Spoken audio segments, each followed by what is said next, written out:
নমস্কার বন্ধুরা, মাঝরাতের গল্প চ্যানেলে আপনাদের স্বাগত।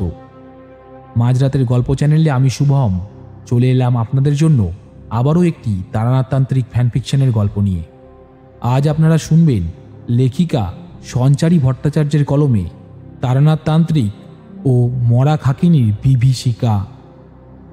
আমরা আশা করছি আমাদের আজকের গল্প আপনাদের ভালো লাগবে। আমাদের আজকের গল্প আপনাদের কেমন লাগছে তা অবশ্যই কমেন্ট বক্সে কমেন্ট করে জানাবেন। গল্পটি ভালো লাগলে লাইক করবেন এবং আমাদের চ্যানেলটিকে সাবস্ক্রাইব করে পাশে থাকা বেল আইকনটি অন করে দেবেন আমাদের চ্যানেলের সমস্ত গল্পের আপডেট সবার আগে পাওয়ার জন্য। তাহলে শুরু করছি আমাদের আজকের বিশেষ নিবেদন, লেখিকা সঞ্চারী ভট্টাচার্যের কলমে তারানাথতান্ত্রিক ফ্যানফিকশন, তারানাথতান্ত্রিক ও মরা খাকিনীর বিভীষিকা।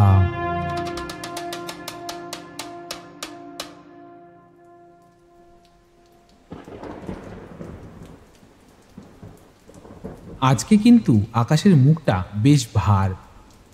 তাহলে কি তারানাথের ভিটেতে আর যাওয়া হবে না? এমনিতেই তো প্রায় 2 সপ্তাহ হয়ে গেল ওনার সাথে কোনো রকম দেখা হয়নি।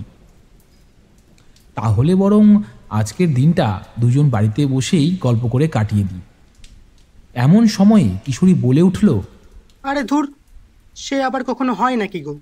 দেখো, আবহাওয়ার অবস্থা যেমনই হোক বা কেন, ঠাকুরমশাইয়ের সাথে দেখা না করে আমি বাবা কোথাও যেতে পারবো না, আমি বলে দিলাম। নাও নাও, এবার বেরিয়ে পড়ো তো দেখি।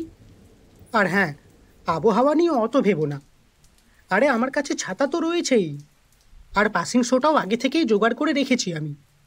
আজকে রাস্তা ধরে যাওয়ার পথে না হয় হালদারের দোকানের থেকে তেলে ভাজা কিনে নেব। ঠাকুরমশাই আবার হালদারের তেলে ভাজা খেতে খুব পছন্দ করেন। কি বলো বিভূতি?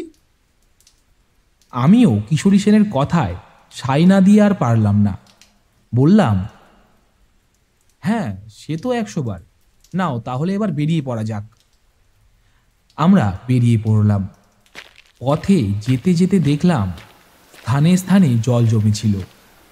সেই কাদা জল পেরিয়েই আমাদেরকে এগিয়ে যেতে হলো। কি আর করা যেত? এরপরে মঠ লেনের মুখে আসতেই কিশোরী আমাকে বলে উঠল, ওই যে চপের দোকান, ওখান থেকে চপ নিয়ে আসছি। এই বলেই সে চলে গেল। আমি ওইখানেই দাঁড়িয়ে রইলাম। আসলে আমার মনটা সেদিন খুব একটা ভালো ছিল না। আমার খালি মনে হচ্ছিল কিছু একটা ঘটবে, কিন্তু কি সেটা ঠিক আর আন্দাজ করতে পারলাম না। এমন সময়ে হঠাৎ দেখি রাস্তার মধ্যে ভিড় জমে আছে। কিছু লোক একটি গাড়িকে আটক করে বেধড়ক কথা শোনাচ্ছে। আমি ঠিক ব্যাপারটা বুঝে উঠতে পারলাম না। তাড়াতাড়ি করে সেদিকে এগিয়ে যেতেই দেখলাম যে সেখানে একটি কালো বিড়ালকে গাড়িটি না দেখেই চাপা দিয়ে ফেলেছে। কারোর পোষা বিড়াল ছিল হয়তো। ওই দৃশ্য দেখেই গাটা আমার কেমন যেন গুলিয়ে উঠল। সাথে সাথে আমি বমি করে ফেললাম।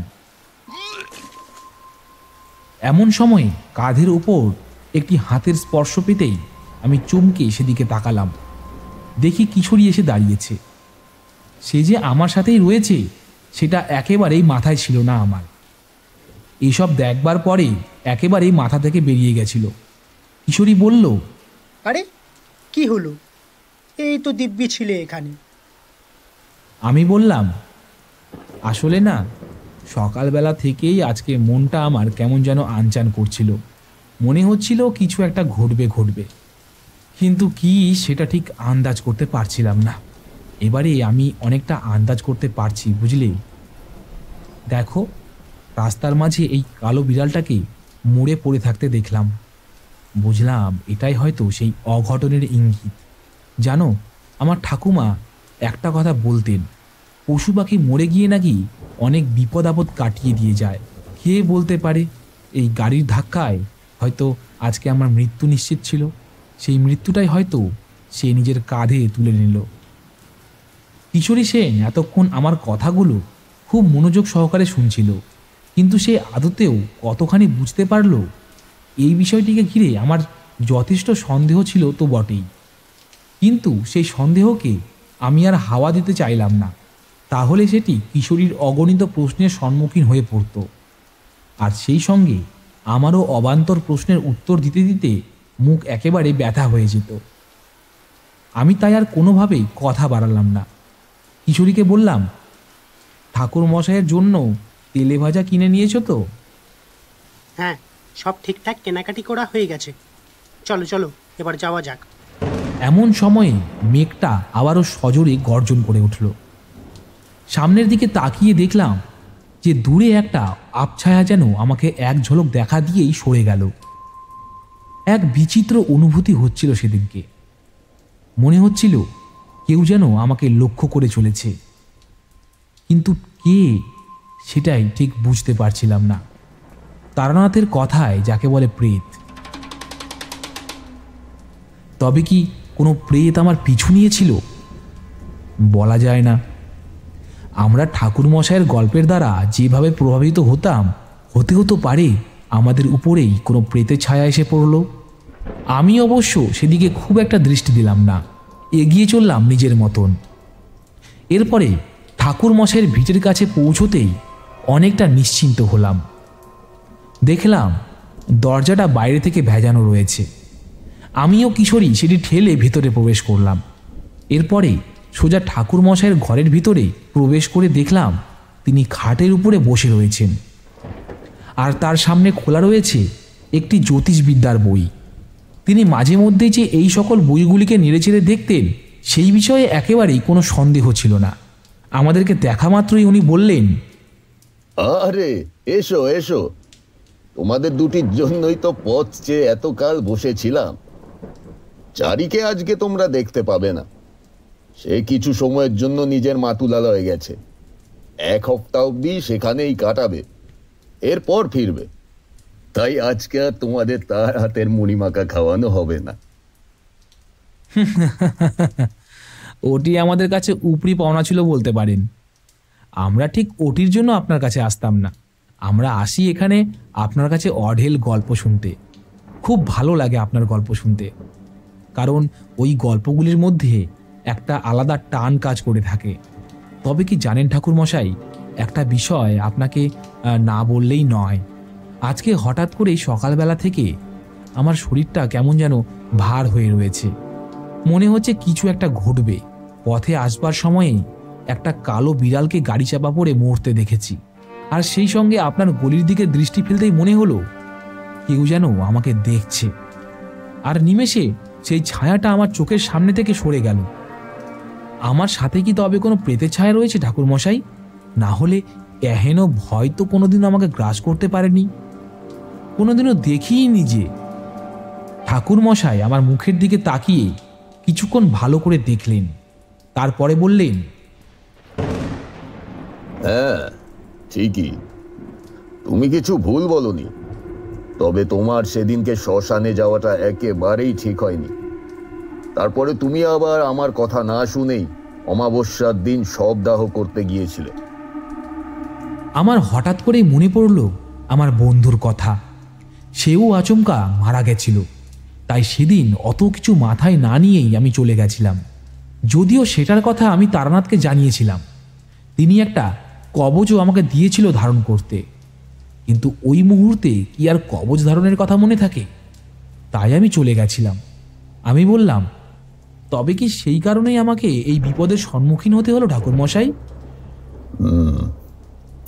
হ্যাঁ বলতে পারো, কারণ সে তোমার খুব কাছের বন্ধু ছিল।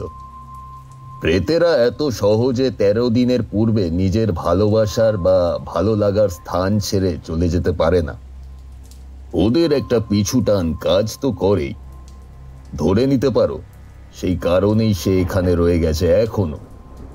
কারণ সে তোমাকে পছন্দ করত, তুমিও তো তার পছন্দেরই একজন ছিলে, তাই না? তাই সে কিভাবে তোমাকে ফেলে চলে যেতে পারে বলো? এই জন্য তুমি মাঝে মাঝে তার উপস্থিতি লক্ষ্য করতে পারছো।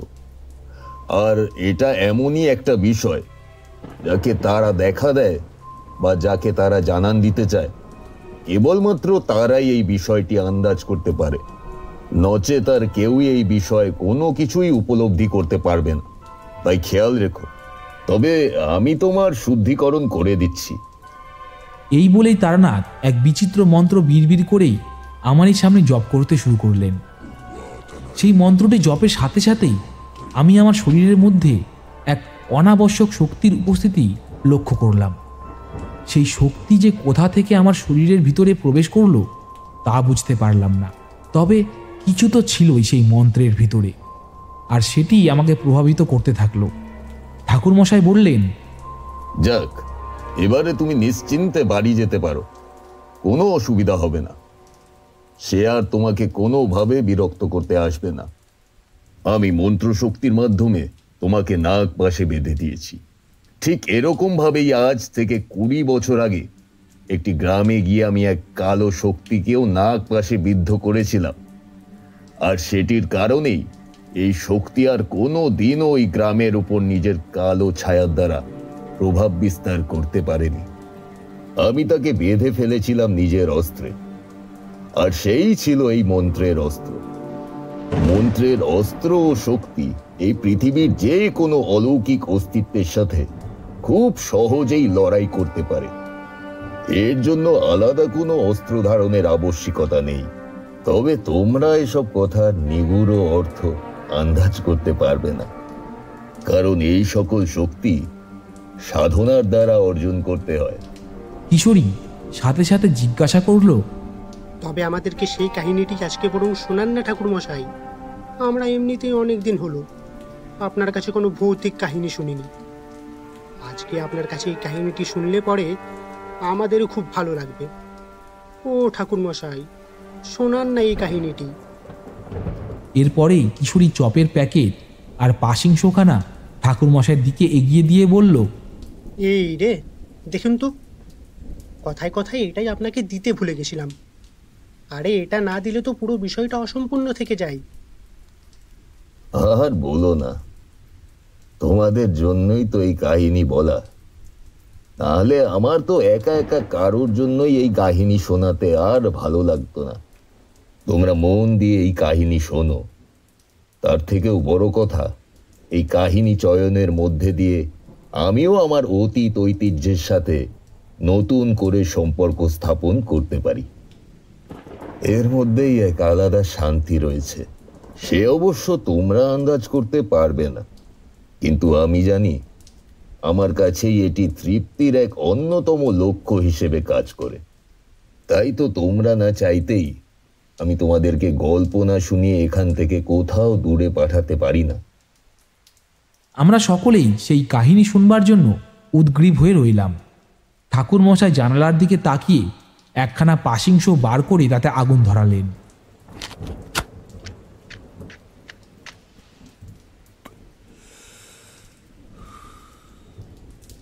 এরপরেই জোরে জোরে ধোঁয়া ছাড়তে শুরু করলেন। ওই ধোঁয়া সারিবদ্ধভাবে কুণ্ডলি পাকিয়ে আমার দিকে এগিয়ে এলো। মনে হলো যেন অতীতের গাঁটগুলো একটার পর একটা খুলতে শুরু করেছে। ঠাকুরমশাই এবার গল্পের ভেতরে প্রবেশ করলেন, আর আমরাও শুনতে থাকলাম মন দিয়ে সেই কাহিনী। উনি এবার বলে চললেন, আজকে থেকে প্রায় 20 বছর আগেকার কথা। আমি সেই সময় বেনারস থেকে ফিরেছি, আর তারপরে নিজের সাধনার কাজে মন দিয়েছি। কিন্তু সেও কি শান্তির ছিল? একেবারেই না। কোথা থেকে দুটো উটকো লোক এসে ভিড়ল আমার গ্রামের বাড়িতে। গ্রামের বাড়ি বলতে যেখানে আমি জন্মেছিলাম। অনেকদিন বাদে সেখানেই ফিরে এসেছিলাম। তবে নিজের ভিটেতে উঠিনি, কারণ আমার পরিবারের কেউই জীবিত ছিল না তখন। আমি ওইখানে না উঠে পাশের আরেকটি কুঠির তৈরি করে সেখানে ছিলাম। আসলে ওখানে থাকলে আমার দমটা কেমন বন্ধ হয়ে আসতো। পুরোনো দিনের সব স্মৃতিগুলোর কথা মনে পড়ত। ওই কারণেই আমি সেখানে না থেকে পাশের একটি জায়গায় থাকবার সিদ্ধান্ত নিয়েছিলাম বইকি। সেখানেই বসে রাতের বেলা আমাকে ধ্যান করতে হতো। 108 বার এক বিশেষ দেবীর মন্ত্রের জপ করতে হতো আমাকে। তা না হলে সাধনার কাজ সম্পূর্ণ করা সম্ভব ছিল না।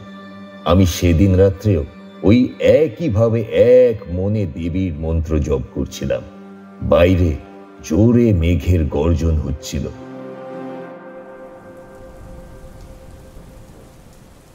বৃষ্টিও শুরু হয়েছিল। ওই দুর্যোগের মধ্যেই দেখি হঠাৎ করেই কেউ আমার দরজায় আঘাত করছে। সেই আঘাতের শব্দ পেতেই আমি বেশ চমকে উঠলাম। এই সময় আবার কে এলো এই ভেবেই আমি দরজার দিকে এগিয়ে গেলাম।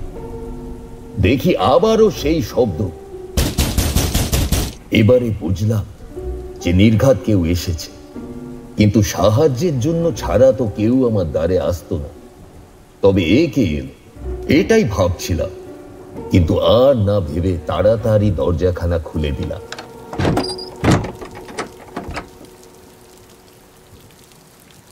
সামনে দেখি দুজন বয়স্ক লোক দাঁড়িয়ে। একজনের বয়স হবে প্রায় 50-এর গোড়ায়, আর আরেকজনের 60 কিংবা 65।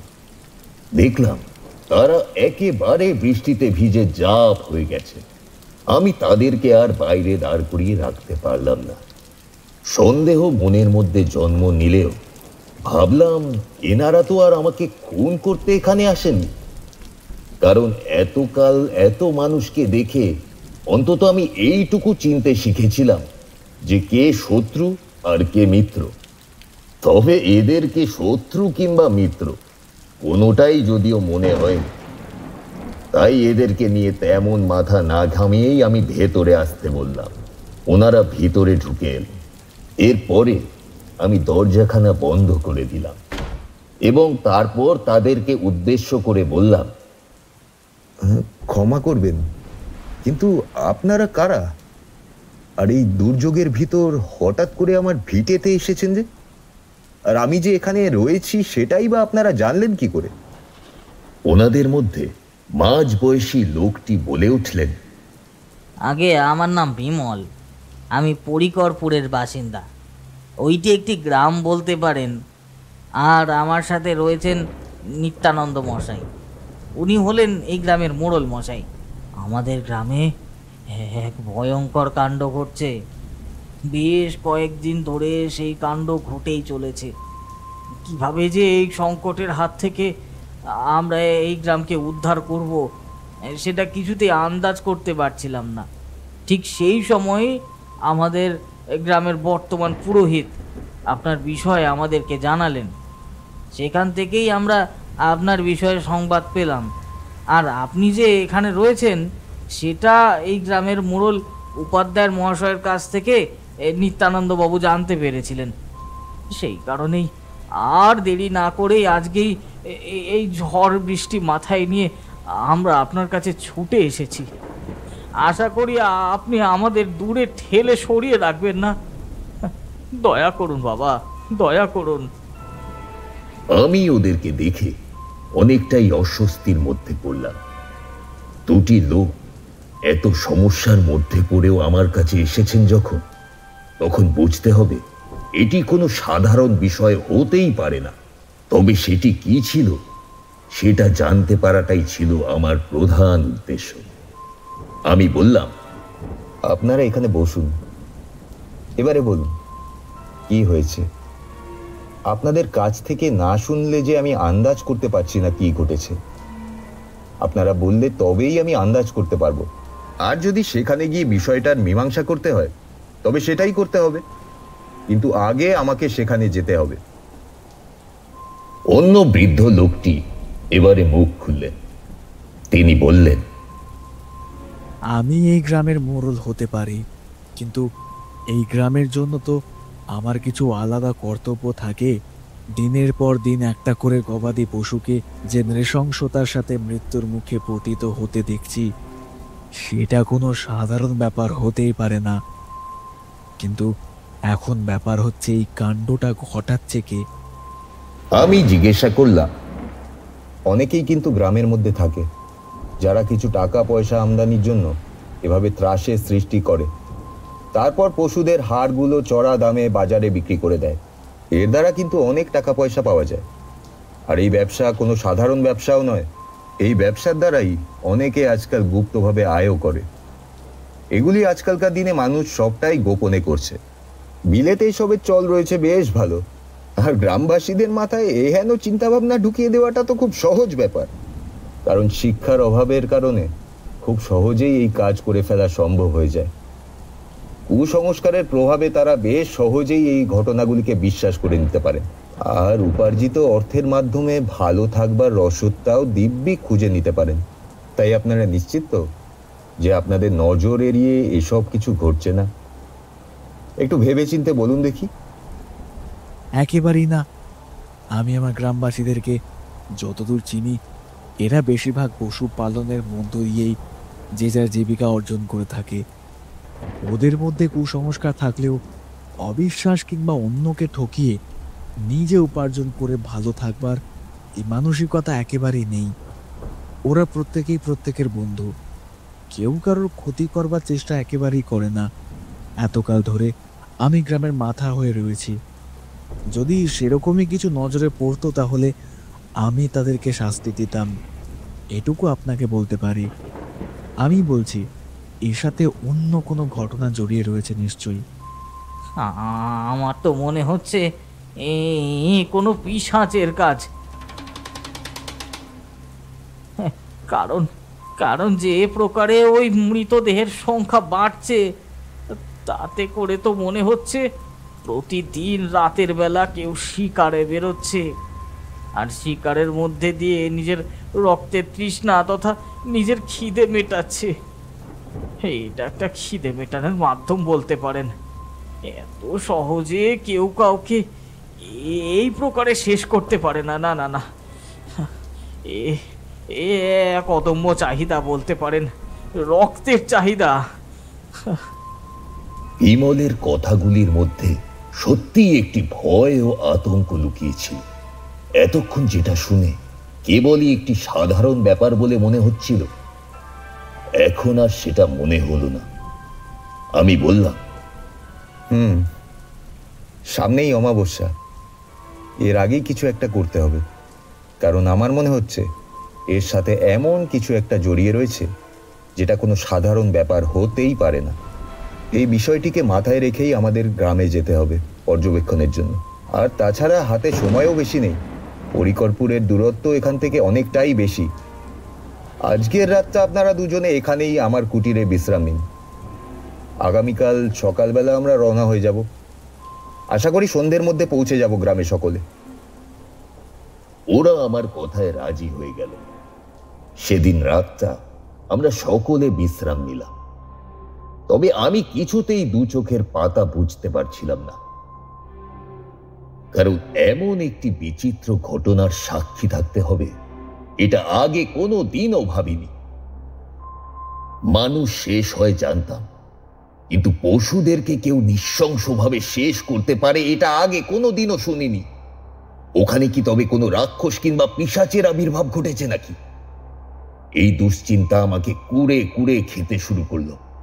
পরের দিন ভোরের আলো ফুটতেই আমি আমার প্রয়োজনীয় সমস্ত কাজ সেরে ফেললাম।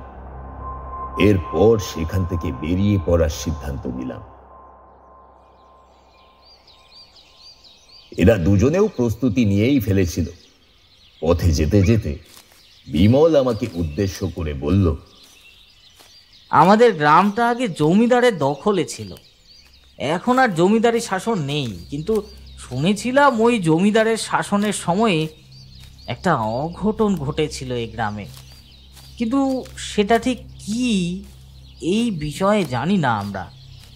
তবে আমার মনে হয় এই কারণেই কিছু একটা ঘটছে। অতীতের অভিশাপ ঠিক ফিরে ফিরে আসে তান্ত্রিক বাবা, এটুকু আমরা জানি। কারণ অতীতে যে অবশ্যই কিছু খারাপ ঘটেছিল আর সেটিকে ধামাচাপা দিয়ে দেওয়াও হয়েছিল। কিন্তু কোনো কিছুকে কি ধামাচাপা দিয়ে দিলেই সব মিটে যায়? না না না, একেবারেই না, কিচ্ছুতেই মেটে না। সেটাই আবারও পরবর্তীতে মাথা চাড়া দিয়ে ওঠে।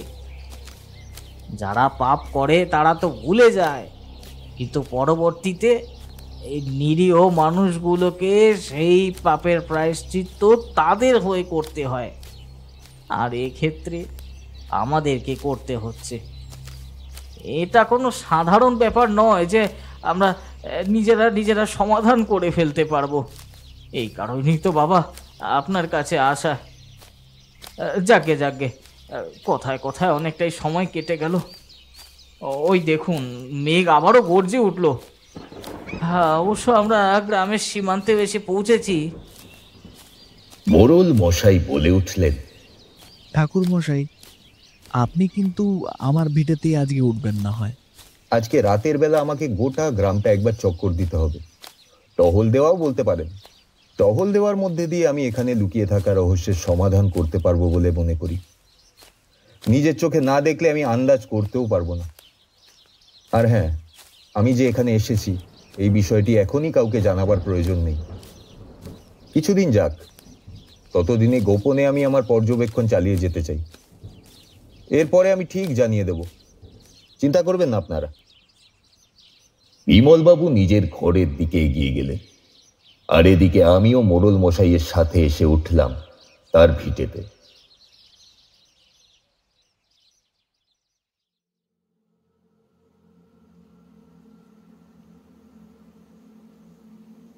সেদিন রাতে কোনো রকমে কিছু খেয়ে শুয়ে পড়লাম ঠিকই, তবে কিছুতেই ঘুম আসতে চাইল না।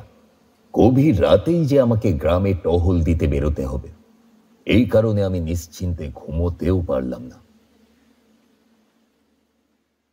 এখানেই থামলেন তারানাথ। এরপরে কিশোরী তাকে উদ্দেশ্য করে জিজ্ঞাসা করল, এই রে, এই হলো আপনার সমস্যা। আরে সব কিছুর দায়িত্ব নিজের কাঁধে কেউ তুলে নেয়, আর নেবেই বা কেন? কাউকে সাথে নিলে কি অসুবিধে হতো বলুন তো? প্রথমবার একটি গ্রামে গেছিলেন আপনি, সেখানে কি আর আপনার ভালো লাগবে? আর তাছাড়া ওখানকার পথঘাটেরও তো একটা ব্যাপার আছে নাকি? সে তো আপনি কিছুই জানতেন না। সেগুলো জানার জন্য তো একটি লোকের প্রয়োজন ছিল, নয় কি? আরে সাথে থাকলে সে আপনাকে এই কাজে সহায়তা করতে পারতো, তাই না? কিশোরীর মুখের দিকে তাকালেন তারানাথ। এরপরে বললেন, তুমিও ভীষণ অবাস্তব কথা বলো হে কিশোরী। দেখছো আমি নিজেই যেখানে গ্রামের কাউকে আমার আসার সংবাদ দিতে নিষেধ করলাম, সেখানে নাকি আমি নিজেই সকলকে আবার জানিয়ে বেড়াবো, আবার সঙ্গে করে একজনকে নেব?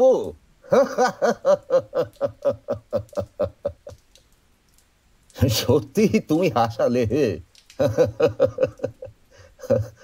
আর রইল বাকি হারিয়ে যাওয়ার কথা। আমি সহজে হারাতাম না।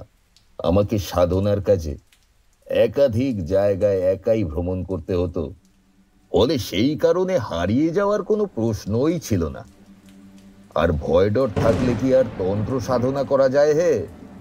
আমাকে তো মরার উপর বসেও সাধনা করতে হয়েছিল, তাই নয় কি? তাহলে সেখানে রাতের বেলা একা একা গ্রামের মধ্যে ঘুরে বেড়ানোতে কি এমন সাহসের প্রয়োজন পড়ে শুনি? কিশোরী আর আমি দুজনেই ঘাড় নাড়ালাম। এরপরে কিশোরী বলল, সে আপনি ঠিকই বলেছেন, তাতে কোনো সমস্যা নেই। যদিও তা সেদিন রাতে কি বিশেষ কিছু দেখতে পেয়েছিলেন ঠাকুরমশাই? কোনো ভয়ের কিছু, যেটা দেখা মাত্রই আপনি আন্দাজ করতে পেরেছিলেন যে ব্যাপারটা কি? সেটা পেরেছিলাম বলতে পারো। ওখানে যে অলৌকিক কিছু একটা ঘটছিল, সেটা আমি আন্দাজ করতে পারলেও তাকে যে নিজের চোখেই সেদিন রাত্রে দেখব, সেটা ভাবতে পারিনি। আমার সেদিন রাত্রে একা টহল দেওয়ার ব্যাপারটা যে আমাকে এইভাবে সাহায্য করতে পারবে, আমি কিছুতেই আন্দাজ করতে পারিনি। তবে সত্যি সেদিন যা চোখের সামনে দেখেছিলাম, সেটা দেখা মাত্রই আমার চক্ষু একেবারে চড়ক গাছ হয়ে গিয়েছিল। কেন? কি এমন ছিল সেখানে ঠাকুর মশাই? তারানাথ পাশিংশোর প্যাকেট থেকে আরও একখানা পাশিংশো বের করে তাতে আগুন ধরালেন। এরপরে পুনরায় ধোঁয়া ছাড়তে ছাড়তে বললেন, আরে বলছি, তার আগে তোমরা এই চপের প্যাকেট থেকে একখানা করে চপ তুলে মুখে দাও দেখি, তাহলে আবার তোমাদের খিদে পেয়ে যাবে যে। সেই কখন তোমরা খেয়ে এসেছো, তারপর কিছুই তো মুখে দাওনি। আর সেই থেকে আমারই তোমাদের জিজ্ঞাসা করা হয়নি। আমরাও তারানাথের কথায় চপের প্যাকেট থেকে একটি করে চপ নিয়ে মুখে পুরে দিলাম। এরপরে তিনি আবারও গল্পের ভেতরে প্রবেশ করলেন, আর আমরাও শুনতে লাগলাম কাহিনীর বাকি অংশ। আমি রাতের অন্ধকারে পথ ধরে হাঁটছি।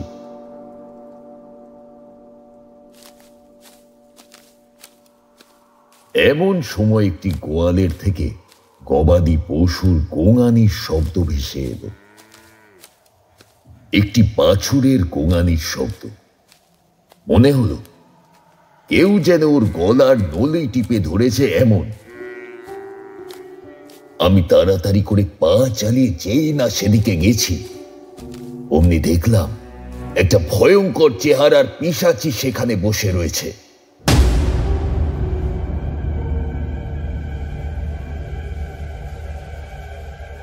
আর নিজের সর্বশক্তি দিয়ে ওই বাছুরের নলিটাকে টিপে ধরেছে, আর সেখান থেকে রক্ত খাচ্ছে। রক্তাক্ত বাছুরটি ছটফট করছে যন্ত্রণায়। এই দৃশ্য দেখে আমি তো চমকে উঠলাম। তবে এখানেই বিষয়টা শেষ হলো না।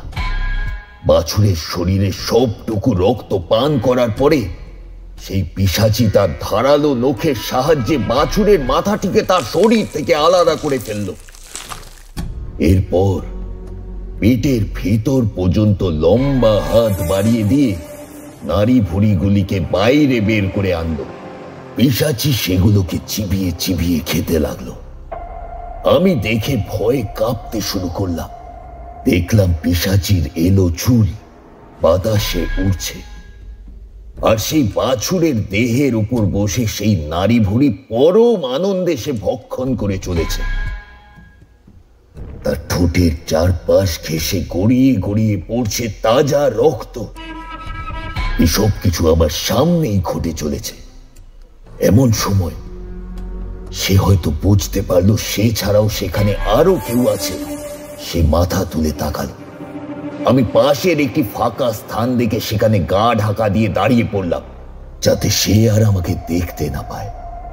তবে সে যে মানুষের শরীরের গন্ধ শুকে ঠিক সেদিকে আসবে এটা আমি আগেই আন্দাজ করতে পেরেছিলাম। আমি ওইখানে দাঁড়িয়ে রইলাম। লুকিয়ে থাকা ব্যতীত আমার কাছে আর কোনো উপায় অবশিষ্ট ছিল না সেদিন। তার কারণ আমি যে এরম কিছুর সাথে মুখোমুখি হব এটা আমি একেবারেই কল্পনা করতে পারি। তাই তার সাথে কালো শক্তিকে জব্দ করার কোনো টোটকাও নিয়ে যেতে পারিনি। কেবল মন্ত্র শক্তির দ্বারা কি আর এই সমস্যার সমাধান ঘটানো সম্ভব? সেই কারণেই সেই দিন গা ঢাকা দিয়ে দাঁড়িয়ে থাকতে বাধ্য হয়েছিলাম আমি। তা যাই হোক, হঠাৎ দেখি সেই পিশাচি ধীরে ধীরে আমি যেদিকে দাঁড়িয়ে আছি সেই দিকে এগিয়ে আসছে। আমার শরীরের গন্ধ তাকে আকর্ষণ করছে বলেই এই বিপত্তি। সে আমার থেকে অনতি দূরেই দাঁড়িয়ে শুকতে শুরু করলো, কিন্তু নাগাল না পেয়ে শেষে গায়েব হয়ে গেল। দূরে দেখলাম গোয়ালের ভেতর রক্তাক্ত হয়ে রয়েছে। কেউ যেন রক্তের সাগরে গোটা স্থানটাকেই লেপে দিয়েছে এমন। বাছুরটির জন্য আমার বড় মায়া হলো। অত ছোট একটি প্রাণী অমন রক্তাক্ত অবস্থায় পড়ে রয়েছে এটা ভেবেই আমার গা গুলিয়ে উঠল। আমি আর সেখানে দাঁড়িয়ে থাকতে পারলাম। তাড়াতাড়ি করে মোড়ল মশাইয়ের ভিটের উদ্দেশ্যে রওনা হয়ে গেলাম। পথে আস্তে আস্তে কেবল ওই পিশাচির করাল সদন্তগুলির কথাই মনে পড়ছিল। উফ, কি বিভৎস ছিল তার চেহারা, তোমরা ভাবতেও পারবে না। আমি তারানাথ চক্রবর্তী এত কাল ধরে এত কালো শক্তির সাথে লড়াই করেছিলাম, কিন্তু ওই পিশাচিকে দেখে আমারও ভীষণ ভয় ধরে গিয়েছিল। নিজের মনের সাথে এই কথাই চলছিল যে এই পিশাচির সাথে লড়াই করতে পারার ক্ষমতা কি আদৌ আমার আছে। এটা নিয়েই মহা সমস্যায় পড়েছিলাম আমি। কিন্তু জানি না কেন মনে হচ্ছিল এই পিশাচির আবির্ভাব কোনো সাধারণ কারণে ঘটেনি। সেই গ্রামের উপর নিজের ক্ষমতা প্রতিষ্ঠিত করবার জন্যই আবির্ভূত হয়েছিল। কিন্তু সেটি ঠিক কি এবং কেন সে এসেছিল কোন অভিশাপকে ফলস্প্রুত করতে এসেছিল সে এখানে। এই ভাবতে ভাবতে আমি মোড়ল মশাইয়ের বাড়িতে এসে উঠলাম। এরপরে মোড়ল মশাইকে ডাকতে যাব, এমন সময় দেখি তিনি নিজেই এসে উপস্থিত হয়েছেন আমার ঘরে। তিনি এসে বললেন, এ কি ঠাকুর মশাই, এত রাতের বেলা আপনি কোথা থেকে ফিরছেন? আপনি যে বলেছিলেন আপনি তাড়াতাড়ি যাবেন আর ফিরে আসবেন, আর আপনার চোখে মুখে এত ভয়ের ছাপ কেন? খুব বিপদে পড়েছেন নাকি আপনি? কি হয়েছে ঠাকুর মশাই, বলুন। আমি মোড়ল মশাইয়ের কাছে আগে একটু জল চাইলাম। এরপর ঠক ঠক করে সেই জল গলায় ঢেলে খাটের উপরে বসলাম। তারপর মোড়ল মশাইয়ের চোখের দিকে তাকিয়ে আমার দেখা ঘটনাগুলি এক এক করে ওনাকে জানালাম। এসব ঘটনার কথা শুনেই ওনার তো চক্ষু একেবারে চড়ক গাছ। উনি বললেন, বলেন কি ঠাকুর মশাই, এখানে যে এমন কিছু ঘটতে পারে আমি তো কল্পনাতেও আনতে পারছি না। আমি তো ভেবেছিলাম পশ্চিমের জঙ্গল থেকে কোনো হিংস্র জন্তু কিংবা কোনো মায়াবী জন্তুর প্রভাবেই এই সকল গবাদি পশুর নৃশংস মৃত্যু ঘটছে, কিন্তু এখন তো দেখছি তা একেবারেই নয়। তার মানে কোনো কালো অভিশাপের প্রভাবেই এই কাণ্ড ঘটছে ঠাকুর মশাই। আর সেই অভিশাপ কোনো সাধারণ কারণে নয়, একটা বিশেষ কারণে ফিরে এসেছে। সে যে প্রতিশোধের আগুনে জ্বলছে ঠাকুর মশাই, এই প্রতিশোধের আগুনকে আপনি ছাড়া আর কেই বা নেভাতে পারে বলুন? এই কাজ যে আমার দ্বারাও সহজে হবে এমনটা ভাবার কোনো কারণ নেই মোড়ল মশাই। কারণ আজ যে গবাদি পশুদের খাচ্ছে, এরপর যে মানুষকে ছিঁড়ে খাবে না, তার প্রমাণ কোথায়? তাই সে কথা কেউ জোর দিয়ে বলতে পারবে না। তবে এইটুকু বুঝতে পেরেছি, ওই পিশাচির চোখে মুখে এক তীব্র আক্রোশ রয়েছে। এই প্রবল আক্রোশকে কার্যকরী করে রাখতেই সে ফিরেছে, আর নিজের প্রতিশোধ স্পৃহাকে গতি দিতেও সে এসেছে। এত সহজেই গ্রাম ছেড়ে যাবে না সে, আর গেলেও সবাইকে শেষ করে তবেই যাবে। কিন্তু আমি এটা কোনোদিনও হতে দিতে পারি না, কারণ আমি মানুষের মঙ্গলকল্পেই সাধনার কাজ শিখেছিলাম। জনসাধারণকে বিপদের হাত থেকে উদ্ধার করতে পারাটাই আমার কর্মজীবনের সার্থকতা বলতে পারেন। তাই আমাকে আগে এই গ্রামের অতীতে ঠিক কি ঘটেছিল সেটা জানতে হবে। আপনাদের গ্রামে কি এমন কেউ রয়েছেন যিনি এই বিষয়ে আমাকে জানাতে পারবেন? বর্তমান পণ্ডিত মশাই বংশ পরম্পরায় এই গ্রামের মন্দির পুজোর কাজ করে এসেছেন। উনি বলতেন ওনার পিতামহের আমলে নাকি জমিদারের দ্বারা এমন কিছু ঘটেছিল যেটার প্রভাবেই এমন বিপত্তির চরম আকার ধারণ করেছিল। সেই বিপত্তির আসল লক্ষণ কি, এটা একমাত্র পুরোহিত মশাই আপনাকে জানাতে পারেন। আজকে তো আর সম্ভব নয় কোনোভাবে, তবে আমি আপনাকে আগামীকাল সকালে ওনার কাছে নিয়ে যাব। ওনার সাথে সাক্ষাতের মধ্যে দিয়েই আপনি এই বিষয়টার সত্যতা অবগত হতে পারবেন না হয়। আমি মোড়ল মশাইয়ের কথায় অনেকটাই নিশ্চিন্ত হলাম এবং পরের দিন সূর্যোদয়ের অপেক্ষা করতে লাগলাম। পরের দিন ভোর হতেই গোয়ালে ঘটে যাওয়া ওই ভয়ানক কাণ্ডটিকে লক্ষ্য করে গ্রামবাসীদের মধ্যে এক চরম বিশৃঙ্খলার সৃষ্টি হলো। তবে আমরা সেদিকে কর্ণপাত না করে আগের কাজটা আগে করবার সিদ্ধান্ত নিলাম। মোড়ল মশাই আমাকে পুরোহিত মশাইয়ের সাথে সাক্ষাৎ করাতে তার কুটিরে নিয়ে গেলেন। গ্রামের মন্দিরে সাক্ষাৎ করতে গেলে ৫,০০০ মানুষের নজর আমার উপর পড়ে, তাই গোপনেই এক প্রকার এই কাজের সমাধান করতে হলো। মোড়ল মশাইকে দেখেই পুরোহিত মশাই একেবারে থতমত খেয়ে গেলে। আমার সঙ্গে তার আলাপ হওয়ার পর গতকাল রাত্রের সমস্ত বৃত্তান্ত তাকে খুলে বললাম। শুনে মোড়ল মশাইয়ের মুখে ভয়ের ভাব স্পষ্টভাবে দেখা দিল। তিনি বললেন, আমি কিছুটা জানি, তবে সবটা না। আর সেই ঘটনাটির সাথে এর কোনো মিল রয়েছে কিনা তাও তো হলপ করে বলতে পারবো না আপনাকে। তবে আপনি একটু মন দিয়ে গোটা ব্যাপারটা শুনুন। এই কথাগুলো বলেই মোড়ল মশাই গায়ের অতীতের এক গল্প বলা আরম্ভ করলেন। এবং আমরাও মন দিয়ে শুনে চললাম তার সেই গল্প। আমার পিতামহ ছিলেন একজন পণ্ডিতজ্ঞ ব্যক্তি। তার কাছে শাস্ত্রের জ্ঞান ছিল অপরিসীম। তার সাহায্য নিতে চেয়েছিলেন গ্রামের তৎকালীন জমিদার দর্পনারায়ণ। আসলে পিতামহ গ্রামের মন্দিরে পুরোহিত হিসাবে নিযুক্ত থাকবার পাশাপাশি তিনি যজ্ঞের বিষয়েও পারদর্শী ছিলেন বেশ। শাস্ত্রজ্ঞ পণ্ডিত হওয়ার কারণে তিনি তন্ত্র সাধনার বিষয়েও অনেক জ্ঞান অর্জন করেছিলেন। শুনেছি ওই সময় জমিদারকে অনেক বহিঃশত্রুর আক্রমণকে প্রতিহত করতে হচ্ছিল। এই কারণে আর্থিক কোষাগার একেবারে খালি হতে বসেছিল। তিনি এই সংকটের হাত থেকে মুক্তির উপায় আবিষ্কার করতে চেয়েছিলেন। সাধারণ কোনো উপায়ের দ্বারা যে এই কাজ সমাধান করা যাবে না সেটা সকলেই জানতেন। আর ঠিক সেই কারণেই সকলে ভেবেছিলেন জমিদারকে এমন কিছু করতে হবে যেটি এর পূর্বে কেউ কখনো করেনি। আমার পিতামহ অনেক ভেবে একটি উপায়ের কথা বলেছিলেন। তিনি বলেছিলেন, কেবলমাত্র একটি নারীকে যদি শয়তানের হাতে সঁপে দিতে পারা যায় তবেই এই কাজ সমাধান করা সম্ভব হবে। সেটির দ্বারা অর্জিত শক্তি জমিদার পেলে ওই নারী তখন তার ঢাল হিসাবে কাজ করবে। সেই প্রেত হয়ে শত্রুদেরকে দমন করবে জমিদারের হয়ে।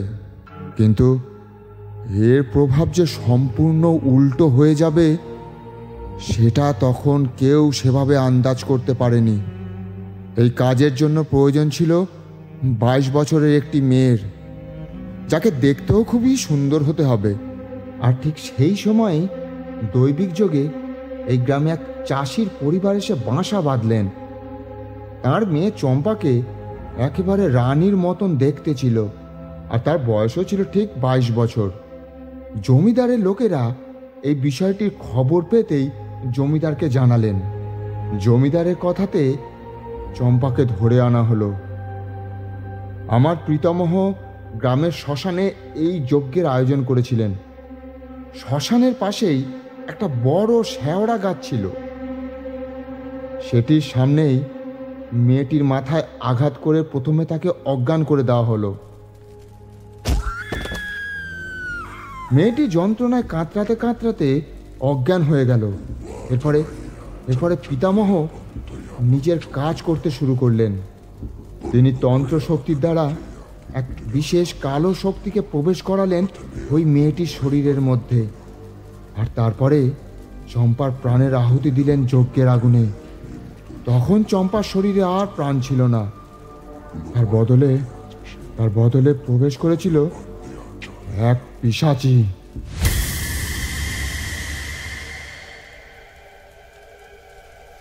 কিন্তু এতে হিতে বিপরীত হলো। চম্পার জ্ঞান ফিরল হঠাৎ করেই। যজ্ঞ তখনও সমাপ্ত হতে পারেনি। তার মাঝেই সে দৌড়ে গেল ওই জমিদারের দিকে। তার চোখ দিয়ে নাকি রক্ত ঝরছিল।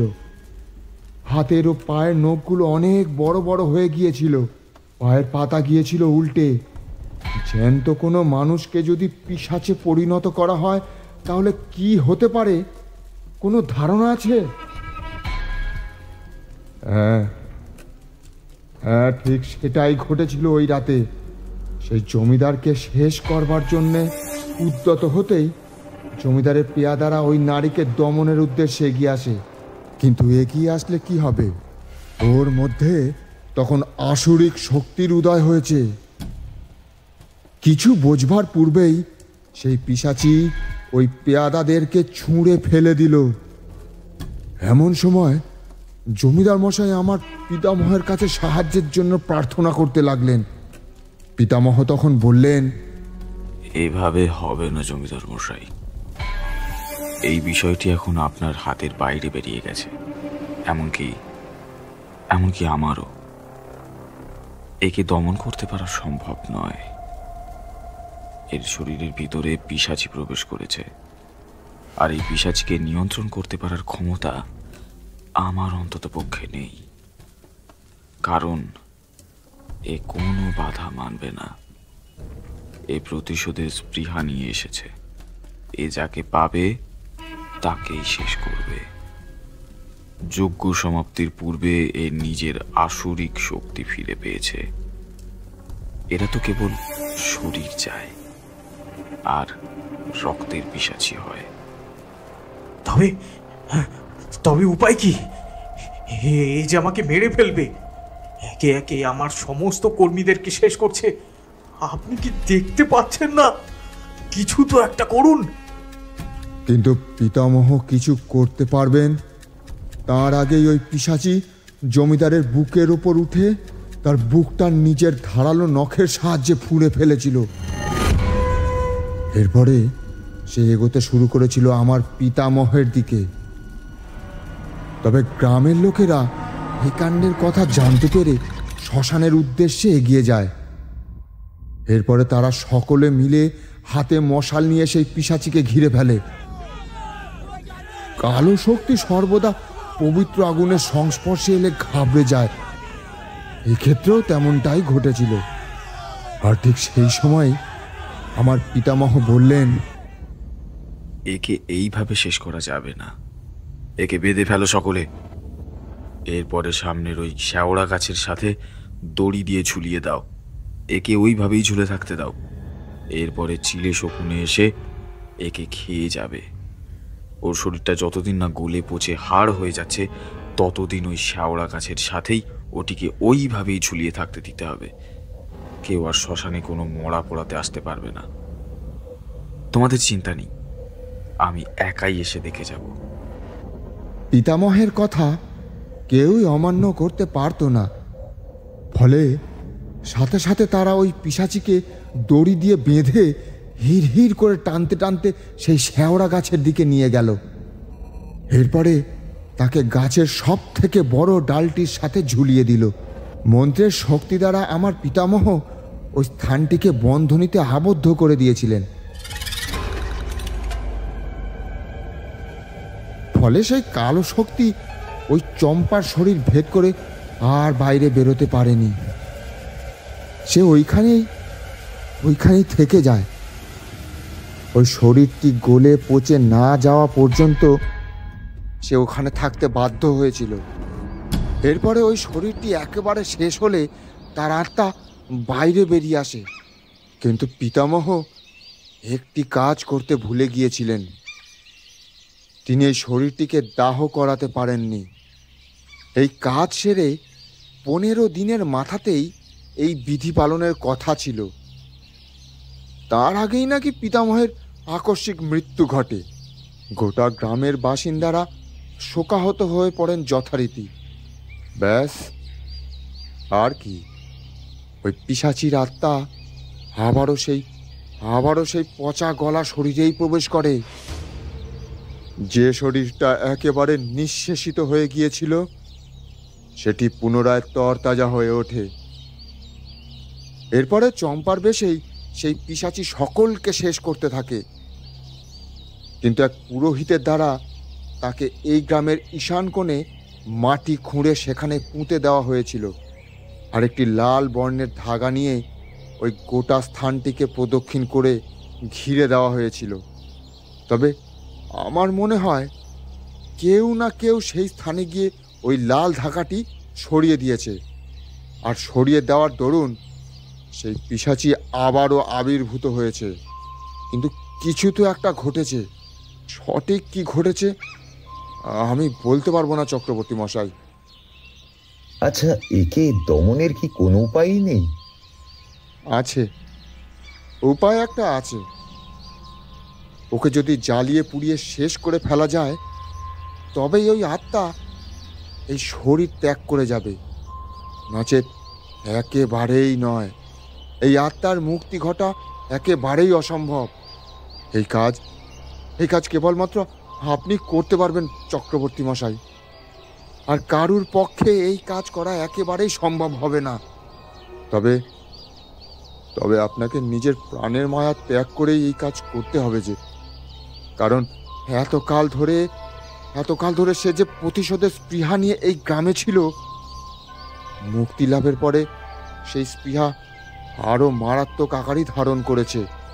সে এখন কাউকেই আর শান্তিতে বাঁচতে দেবে না, কাউকে না। বুঝেছি, হাতে সময় খুব কমই রয়েছে। এই স্বল্প সময়ের মধ্যেই এই কাজ সমাপ্ত করতে হবে। তাহলে আজকে রাতের মধ্যেই একবার ওই ঈশান কোণের দিকে গিয়ে দেখতে হবে সেখানে কিছু ঘটছে কিনা। এই কাজে আপনি মানে মোড়ল মশাই ও পুরোহিত মশাই, আপনাদের দুজনকেই প্রয়োজন পড়বে আমার। নিন, এবারে তাড়াতাড়ি চলুন দেখি।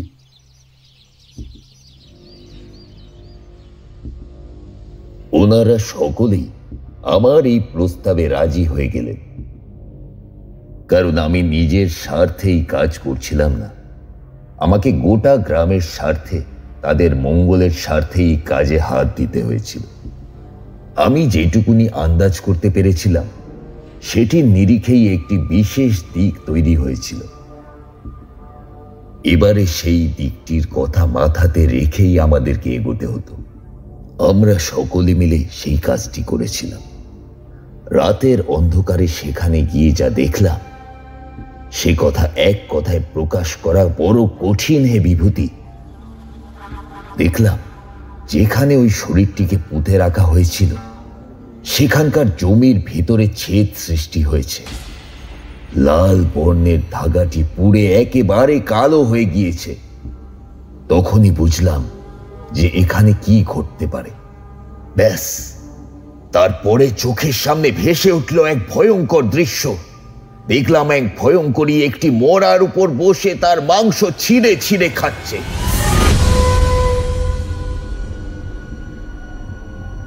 আমি মোড়ল মশাই আর পুরোহিত মশাইকে উদ্দেশ্য করে বললাম, মোড়ল মশাই, পুরোহিত মশাই, ওই দেখুন, সে এবার গ্রামের থেকে আর কোনো গবাদি পশু ধরে আনেনি, বরং মানুষ ধরে এনেছে। ঠিক যে বিষয়টিকে কেন্দ্র করে আমি আশঙ্কা করেছিলাম, এখানে একেবারে সেটাই ঘটছে। তবে তবে এখন উপায় কি? কি করে ওই পিশাচিকে দমন করতে পারবো আমরা? ও এখন নিশ্চিন্তে বসে রক্ত আর মাংস ভক্ষণ করছে।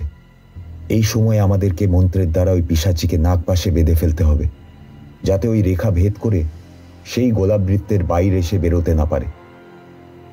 এই কাজ যদি আমরা একবার নিশ্চিন্তে করে ফেলতে পারি, তাহলে ও আর কিছুতেই এই গণ্ডি অতিক্রম করে বেরোতে পারবে না। তারপর আমি ওকে শেষ করব। এই বলেই আমি আমার কাজ শুরু করলাম।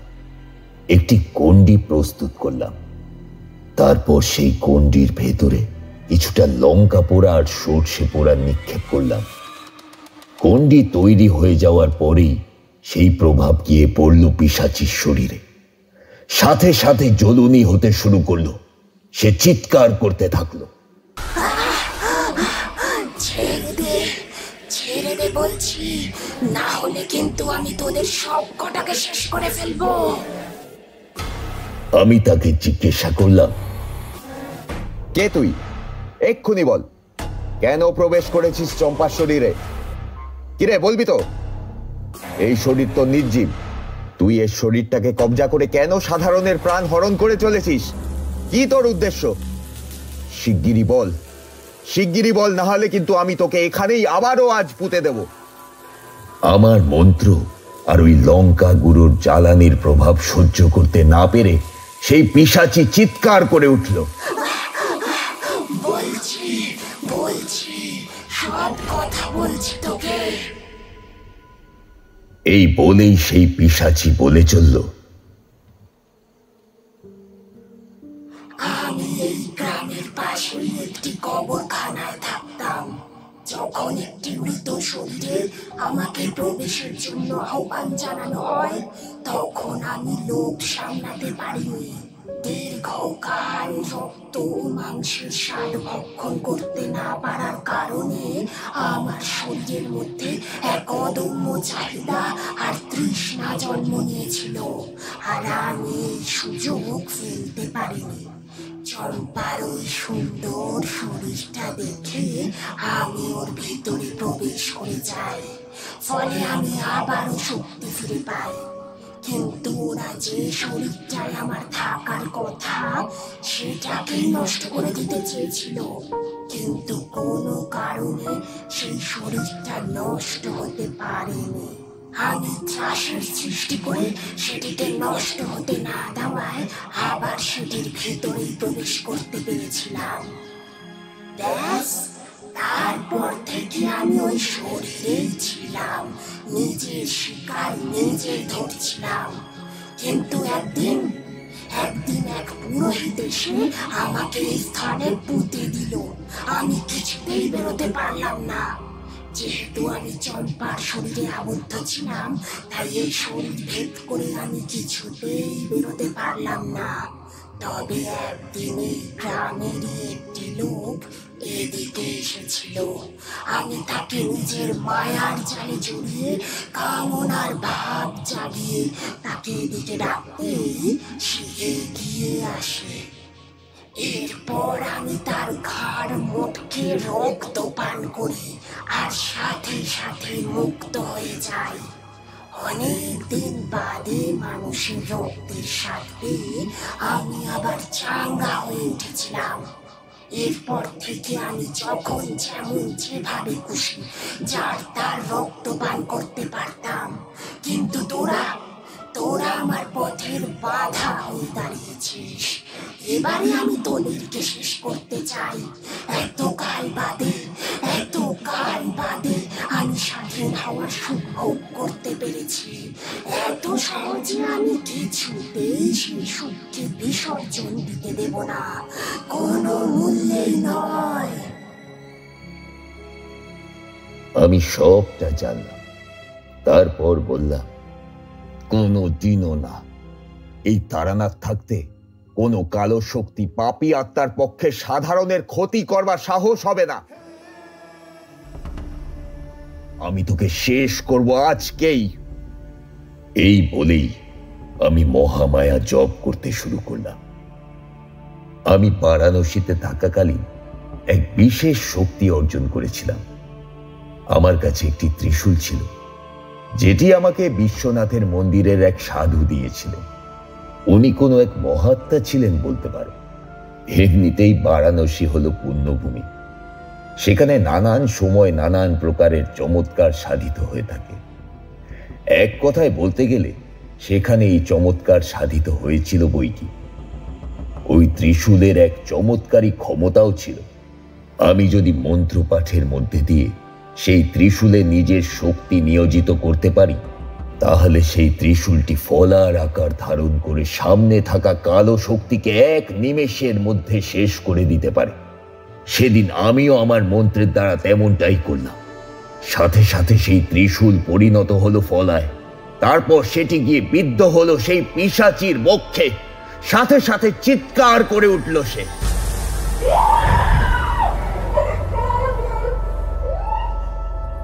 আর নিমেষের মধ্যে এক শুভ্র জ্যোতি এসে গ্রাস করলো তাকে।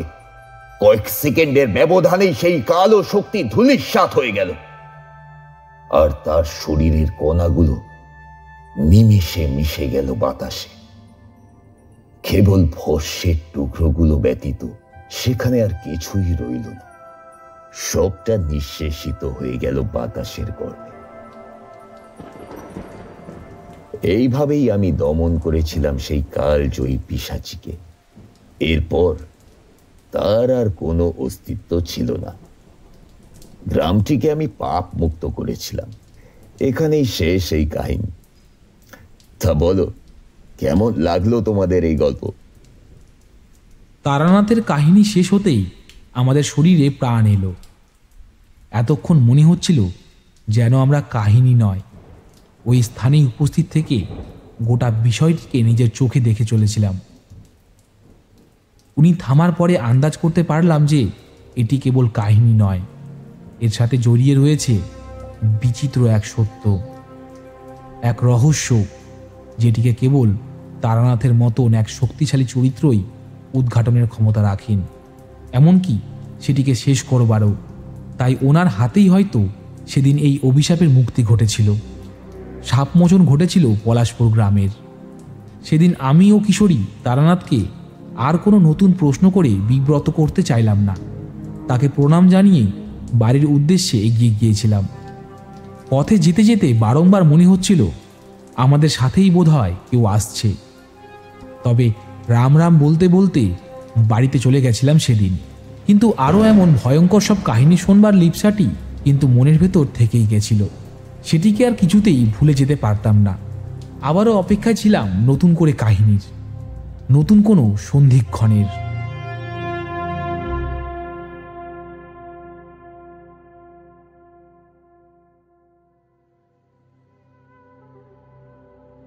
আপনারা এতক্ষণ শুনছিলেন লেখিকা সঞ্চারী ভট্টাচার্যের কলমে তারানাথ তান্ত্রিক ও মরা খাকিনীর বিভীষিকা। আমরা আশা করছি আমাদের আজকের গল্প আপনাদের ভালো লেগেছে। আমাদের আজকের গল্প আপনাদের কেমন লাগলো তা অবশ্যই কমেন্ট বক্সে কমেন্ট করে জানাবেন। গল্পটি ভালো লাগলে লাইক করবেন এবং আমাদের চ্যানেলটিকে সাবস্ক্রাইব করে পাশে থাকা বেল আইকনটি অন করে দেবেন আমাদের চ্যানেলের সমস্ত গল্পের আপডেট সবার আগে পাওয়ার জন্য। আমরা খুব শীঘ্রই ফিরে আসব আপনাদের জন্য নতুন একটি গল্প নিয়ে। ততক্ষণ অবধি সুস্থ থাকবেন, ভালো থাকবেন। ধন্যবাদ।